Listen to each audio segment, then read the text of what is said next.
Shalom. Sebelum kita memulai kegiatan kita hari ini, mari kita mendengarkan firman Tuhan yang menjadi pedoman hidup kita dan kita berdoa. Segala puji dan syukur kami naikkan ke hadapan-Mu Bapa, karena kebaikan Tuhan bagi kami hingga pada hari ini. Tuhan menyertai kami. Sekarang Tuhan, kami mau mendengarkan firman-Mu sebelum kami memulai aktivitas kami, supaya ada yang menjadi pedoman hidup kami. Karena itu, pimpin kami Bapa, di dalam nama Yesus Kristus Tuhan kami. Amin. Saudaraku yang dikasihi oleh Tuhan kita Yesus Kristus, firman Tuhan bagi kita tertulis di dalam kitab Mazmur pasal 92 ayat 2, demikian firman Tuhan. Adalah baik untuk menyanyikan syukur kepada Tuhan dan untuk menyanyikan mazmur bagi namanya yang maha tinggi. Jemaat yang dikasihi Tuhan, nyanyian syukur atau puji-pujian adalah salah satu unsur dalam peribadahan.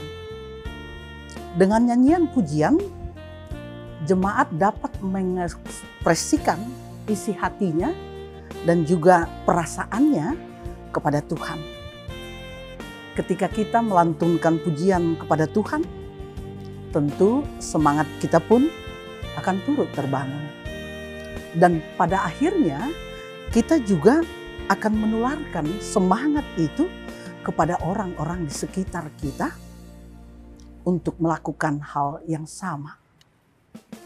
Hal itu terjadi sebetulnya adalah karena nyanyian pujian memiliki kuasa, yaitu kuasa yang dapat menyegarkan, kuasa yang dapat memperbaharui, dan nyanyian pujian juga memiliki kuasa untuk mengubah hidup seseorang. Jadi saudaraku, nyanyian syukur adalah hal yang sangat penting dalam kehidupan kita sebagai umat Tuhan. Nyanyian syukur dan nyanyian pujian adalah hal yang terbaik yang boleh kita lakukan untuk menyenangkan hati Tuhan. Dalam prakteknya memang orang tidak sungguh-sungguh untuk mengucap syukur kepada Tuhan. Nyanyian syukur atau puji-pujian yang dilantunkan kadang tidak keluar dari hatinya yang paling dalam. Dan bahkan ada juga yang sama sekali tidak mau dan tidak pernah mengucap syukur di dalam hidupnya. Tetapi ada banyak orang yang dengan sungguh-sungguh mengucap syukur kepada Tuhan kita. Kadang ia sampai menitikkan air mata ketika melantunkan pujian syukurnya kepada Tuhan. Nah, saudara yang dikasihi oleh Tuhan kita Yesus Kristus, kelompok orang-orang yang bersungguh-sungguh dan orang yang tidak bersungguh-sungguh bersyukur kepada Tuhan, kita lihat contohnya di dalam Injil Lukas pasal 17 ayat 11 sampai dengan ayat 19. Di sana dikatakan tentang 10 orang yang sakit kusta yang memohon untuk disembuhkan oleh Tuhan Yesus. Tetapi setelah ke-10 orang itu disembuhkan oleh Yesus, ternyata hanya 1 orang yang datang kembali untuk bersujud kepada Yesus.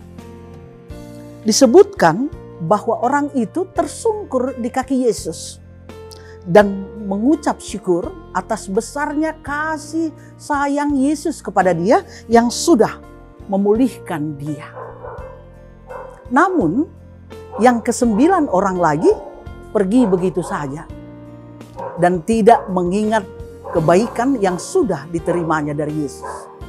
Mereka inilah kelompok orang-orang yang tidak mau bersyukur. Saudaraku yang dikasihi Tuhan, kalau kita lihat pengajaran dari Rasul Paulus, ia pernah mengingatkan jemaat Kolose supaya hidup mereka melimpah dengan rasa syukur. Di Kolose pasal 2 ayat 7, Paulus tuliskan seperti ini.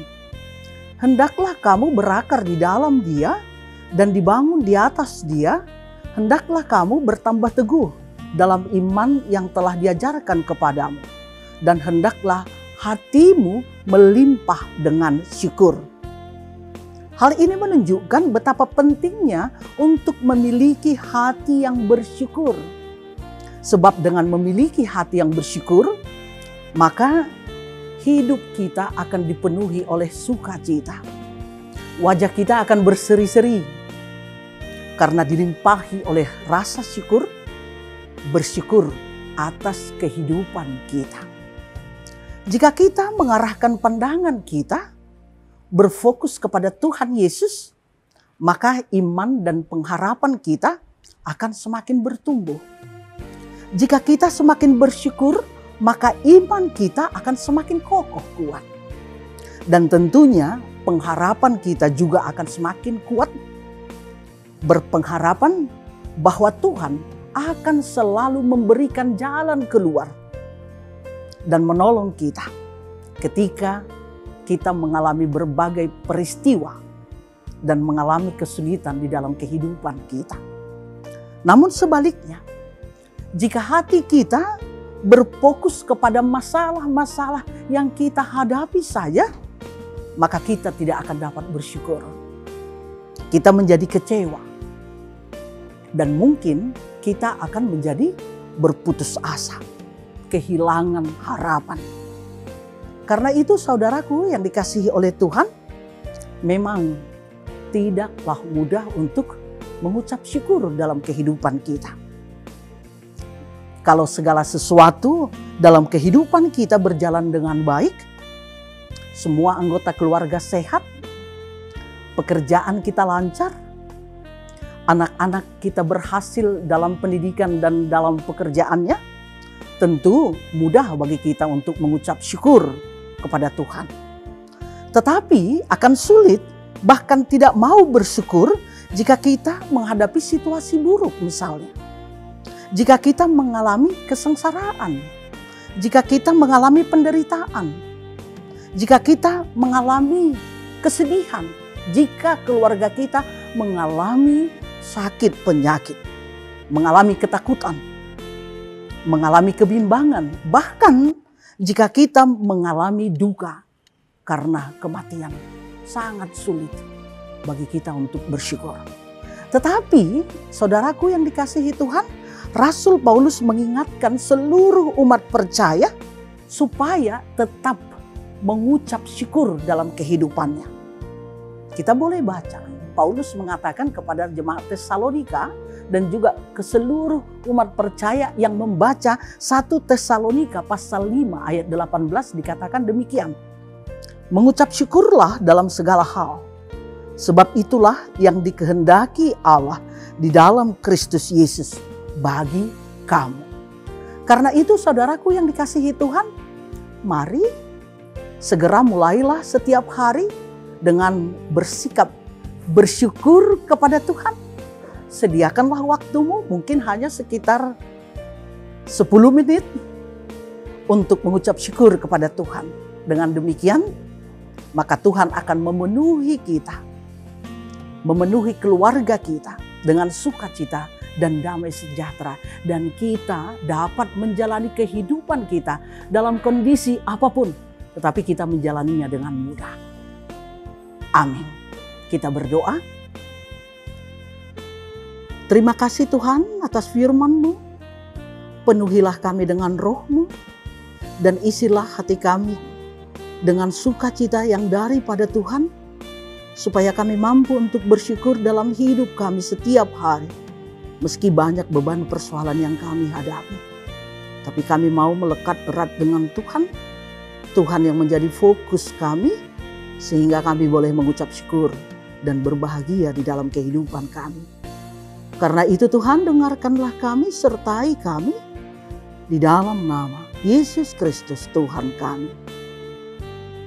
Amin. Shalom. Mari kita melanjutkan aktivitas kita. Selamat beraktivitas semuanya. Tetap berfokus pada Tuhan. Tuhan memberkati saudara. Salam sehat. Tuhan memberkati.